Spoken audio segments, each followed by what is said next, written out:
Assalamualaikum warahmatullahi wabarakatuh. Selamat pagi anak-anak. Semoga kita semua selalu dalam keadaan sehat dan selalu dalam lindungan Allah. Amin. Sudah siap belajar semuanya? Ya. Ibu harapkan sebelum belajar semuanya sudah mandi, sudah sarapan, dan sudah melaksanakan sholat duha ya. Tetap semangat belajarnya ya, jaga kesehatannya, jangan lupa, oke? Nah, hari ini kita belajar tema 3, subtema 1, pembelajaran 4 ya.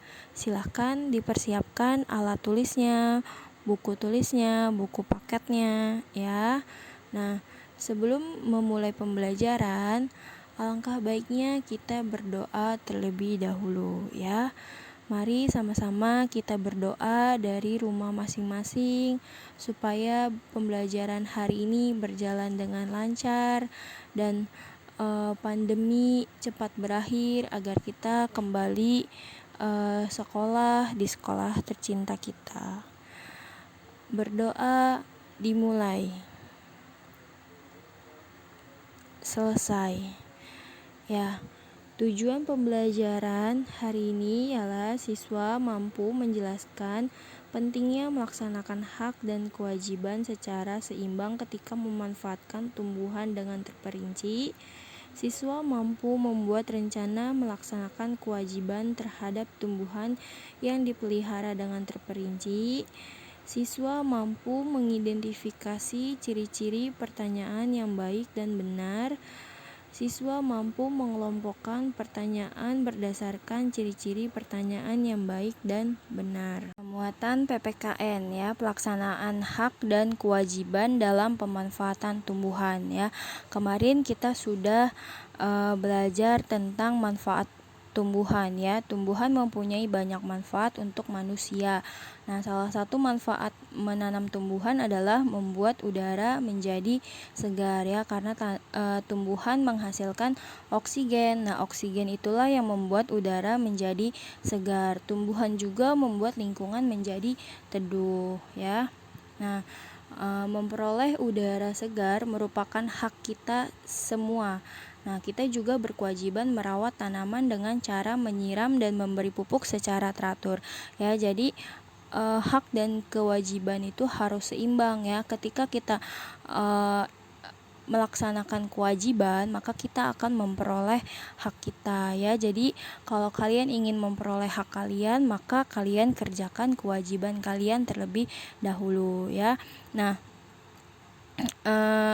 contoh kewajiban kepada tanaman yaitu merawatnya ya dengan cara menyirami dan memberi pupuk pada tanaman secara teratur. Nah, tanaman yang kita rawat itu menjadi subur, maka kita akan mendapatkan manfaat yang lebih dari tanaman itu ya. Maka kita akan memperoleh hak dari tanaman yang kita rawat, yaitu mendapatkan udara yang segar, mendapatkan lingkungan yang sehat, mendapatkan lingkungan yang teduh ya. Nah, jadi setelah kita melakukan kewajiban, barulah kita akan memperoleh hak ya, yaitu tadi kita melaksanakan kewajiban kepada tanaman, maka kita akan mendapatkan hak, yaitu mendapatkan udara yang segar dan lingkungan yang sehat. Ini ada sebuah cerita tentang Lani dan adiknya ya, bisa kalian lihat di buku paket tema 3 halaman 24 ya. Mari kita baca sama-sama ya. Lani dan adiknya. Lani mempunyai tanaman yang ditanamnya di rumah. Setiap pagi dan sore hari, Lani selalu menyiram tanamannya. Selain menyiram, Lani juga memberikan pupuk seminggu sekali. Tanaman Lani tumbuh dengan subur. Adik Lani juga mempunyai tanaman yang ditanam di rumah. Seringkali ia lupa untuk menyiram tanamannya. Ia juga jarang memberikan pupuk. Lani sudah sering mengingatkan adiknya, namun adik Lani selalu lupa.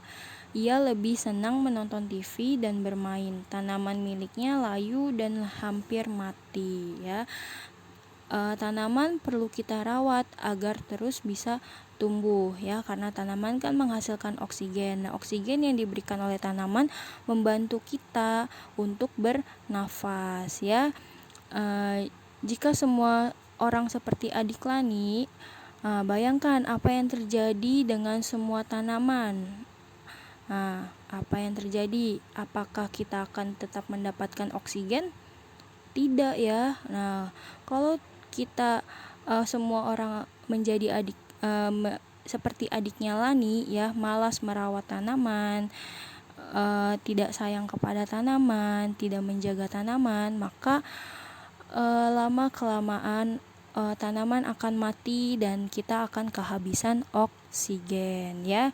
Jadi tumbuhan itu memiliki peran yang besar bagi manusia ya, yaitu salah satunya sebagai penghasil oksigen ya yang dibutuhkan manusia untuk bernafas. Oleh karena itu, kita semua wajib menjaga dan memelihara tanaman agar tanaman tetap tumbuh subur ya, agar kita tetap bisa memanfaatkan tanaman untuk kehidupan sehari-hari.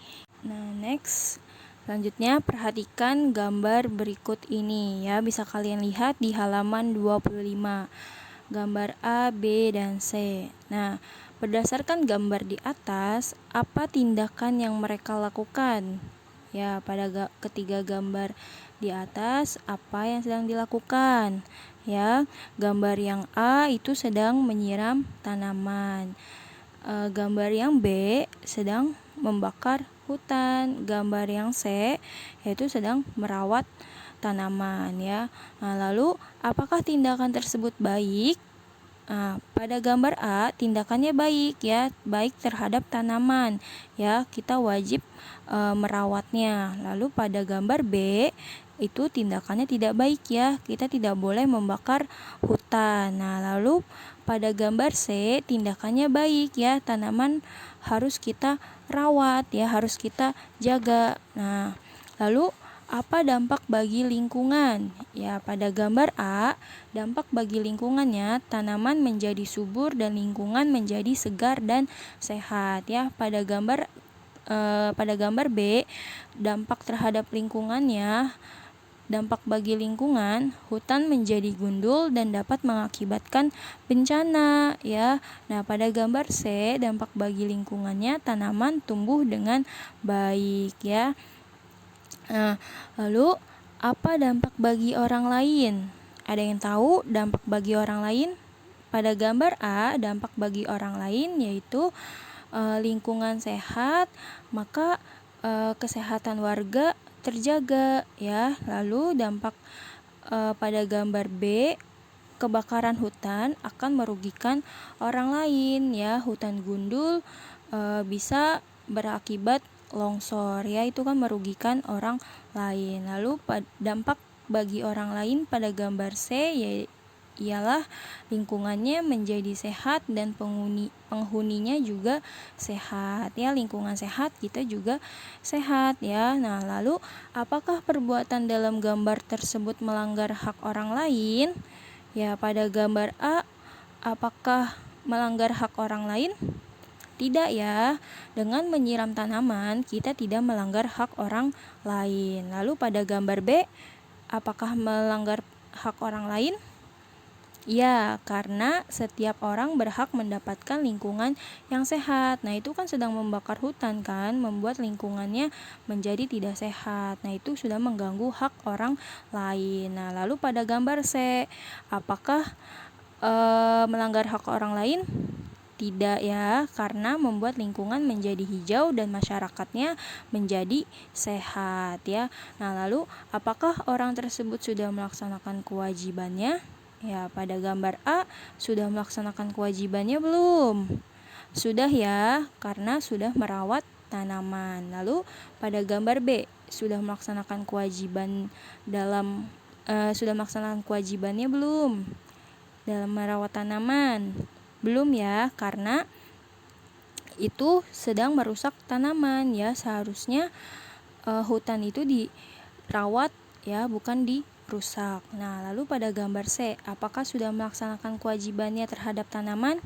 sudah ya, karena tanaman tersebut sudah dipelihara dengan baik. Nah, apakah yang sebaiknya dilakukan? Ya, apa yang sebaiknya dilakukan? Pada gambar A, sebaiknya tanaman harus kita rawat, harus kita tetap rawat agar tumbuh dengan baik. Nah, lalu pada gambar B yang sebaiknya dilakukan adalah kita harus menjaga kelestarian ya. Hutan harus kita jaga kelestariannya agar bermanfaat bagi manusia. Nah, lalu pada gambar C, tanaman harus dijaga dan dipelihara agar berkembang dengan baik. Lanjut muatan bahasa Indonesia ya. Pertanyaan wawancara yang baik. Pertanyaan wawancara diajukan seperti saat melakukan percakapan biasa, mengalir atau tidak terburu-buru ya. Jadi ketika wawancara itu seperti saat melakukan percakapan biasa ya, tidak usah terburu-buru. Nah, apa sih ciri-ciri pertanyaan yang baik untuk wawancara? Nah, ciri-cirinya adalah yang pertama yaitu lakukan wawancara seputar topik pembicaraan ya. Jangan bertanya mengenai sesuatu yang tidak sesuai dengan topik yang dibicarakan. Nah, yang kedua, tidak menyinggung narasumber ataupun pihak lain. Nah, yang ketiga, menggunakan bahasa Indonesia yang baik dan benar. Nah, yang keempat, baik dan sopan dalam menyampaikan pertanyaan. Nah, lalu yang kelima, menggunakan kalimat tanya yang jelas dan singkat, sehingga narasumber tidak bingung dengan pertanyaan yang diajukan. Nah, lalu pertanyaan wawancara yang baik mencakup hal-hal berikut. Yang pertama, pertanyaan wawancara disusun secara runtut ya atau berurut. Nah, yang kedua, pertanyaan dimulai dari yang bersifat umum menuju pertanyaan khusus. Ya, pertanyaan yang dimulai dari yang bersifat umum akan memudahkan untuk memperoleh informasi yang rinci mengenai suatu hal. Nah, yang ketiga, pertanyaan wawancara sebaiknya berkelanjutan ya. Pertanyaan wawancara harus saling berkaitan. Nah, yang keempat, setelah narasumber memberikan jawaban, kalian juga dapat menanyakan hal yang berkaitan dengan jawaban narasumber. Nah, tugasnya yaitu kerjakan halaman 25 dan halaman 25, 26 dan buatlah jadwal merawat tanaman dengan kertas karton atau buku gambar atau kertas HVS semenarik mungkin dengan dihias atau diwarnai disertai nama masing-masing. Oke. Sekian penjelasan yang dapat Ibu sampaikan, kurang lebihnya mohon maaf. Wabillahi taufiq wal hidayah. Wassalamualaikum warahmatullahi wabarakatuh.